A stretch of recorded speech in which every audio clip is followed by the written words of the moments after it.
All right, we're going to go ahead and continue with our post-qualifying media availability here. We've now been joined by our Busch Light Pole Award winner, Aric Almirola, driver of the number 10 SHR Ford. Aric, a great lap for your team. Tell us a little bit about taking home another pole this season. Yeah, it feels good to show up to Talladega with speed in our cars. You know, I knew coming here we were going to have an opportunity to qualify well, and that this would be a great opportunity for us to win a race. So proud of everybody at Stewart Haas Racing for continuing to fight and work their tails off to bring fast race cars to the racetrack. It would be so easy at this point in the season where we're at to just bring a car to the track and check the box, but that's not who we are. The men and women at our organization continue to wake up every day, going to the shop, figuring out how to make our race cars go fast, and today is proof of that. So proud of the effort. We had a really good car at Daytona. Qualified well. I think we qualified second, just barely missed the pole, and ran up front all night and finished third. So similar car, similar setup, all those things. So, yeah, certainly expected to be fast when we got here. All right, we'll now go to questions for Aric. If you have a question, raise your hand. We'll get a mic to you. We'll start with Justin in the middle. Justin Schuler, Kicking the Tires. Is this, and this being the last 2 months, is this kind of SHR starting a resurgence? Because, beginning of the year, guys weren't really on top of it. Now it's like you guys have poles, you guys are running up front, and not just Kevin or one car at a time. Like, we're seeing multiple of you guys, and Chase now in qualifying third. What's changed over the last 5 months that has led to this uprise of SHR lately? Yeah, I think, well, first of all, it's good that everybody else notices it, because internally I feel like we notice it, and they're continuing to be motivated by seeing things start to go in the right direction. So that's nice. From my standpoint, to show up to the racetrack with a little bit more speed and be a little bit more competitive, is encouraging. But it starts at the shop, and it really has gotten to a point to where we were at a pretty low spot, right? And everybody was searching. Every team, every crew chief, every engineer is searching. Like, oh my God, we're off. What can we do to find speed? Let's try this setup. Let's try this setup. Let's do this to the car. Let's do that to the car. And so you end up with everybody kind of going off on these islands, trying to figure out what we need to do to put speed in our race cars. And over the last couple months, I feel like we've come back together, because that hasn't worked. And there's been a lot more unity and collaboration internally inside of our organization, bringing all the smart people together, talking about what we need to do, and kind of going at it more collectively. And that's been a turning point, and I feel like that's been beneficial.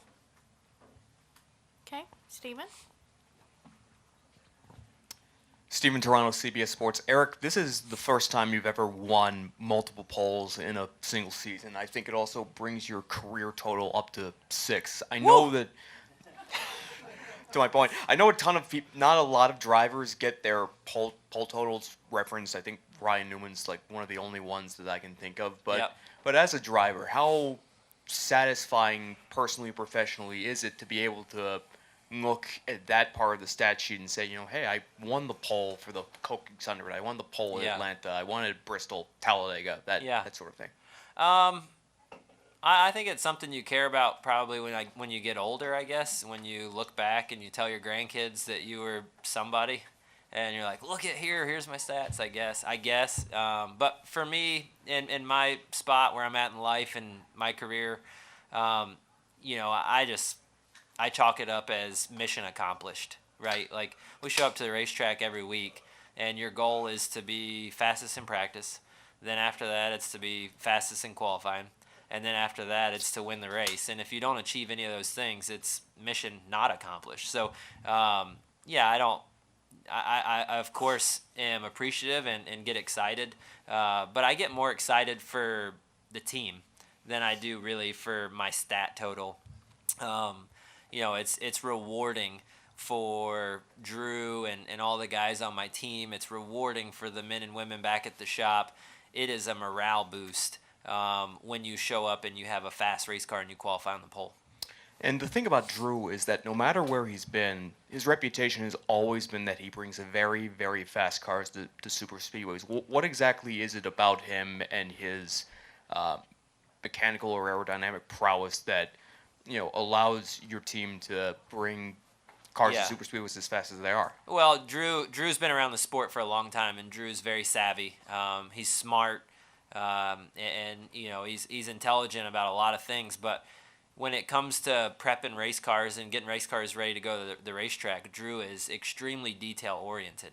And so, I worked with Drew when I was at Petty's, and I was so excited when we had the opportunity to get him to come over to Stewart Haas Racing because of that. I knew that Drew was a guy that would come in and take fast race cars and make them faster. And unfortunately, over the last couple of years that he's been there as an organization, we've been off. And so it's been challenging for him to show how good he is and how capable he is as a crew chief.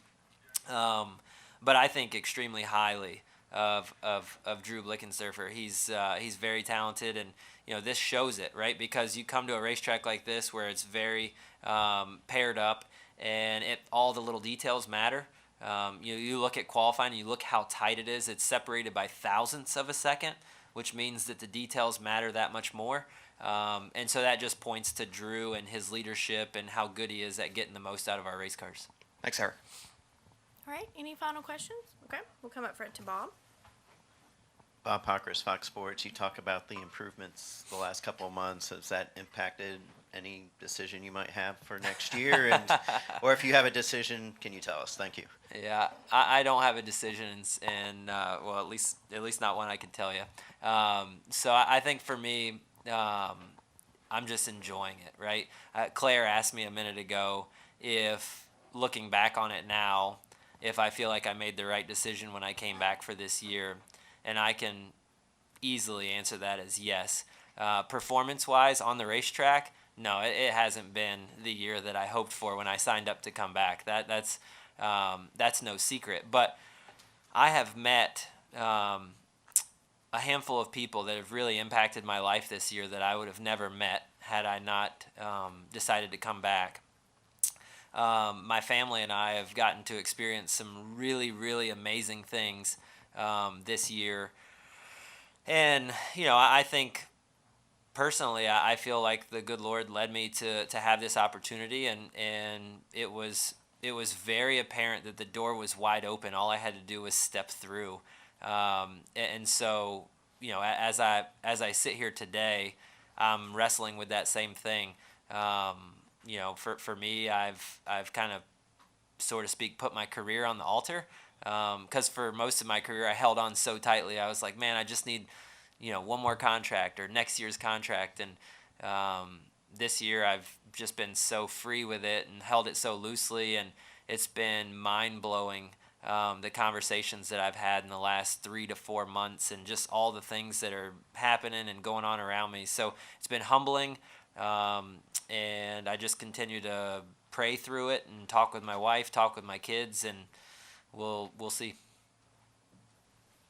All right, any final questions for Aric? All right, congratulations again, Aric. Thank you, guys.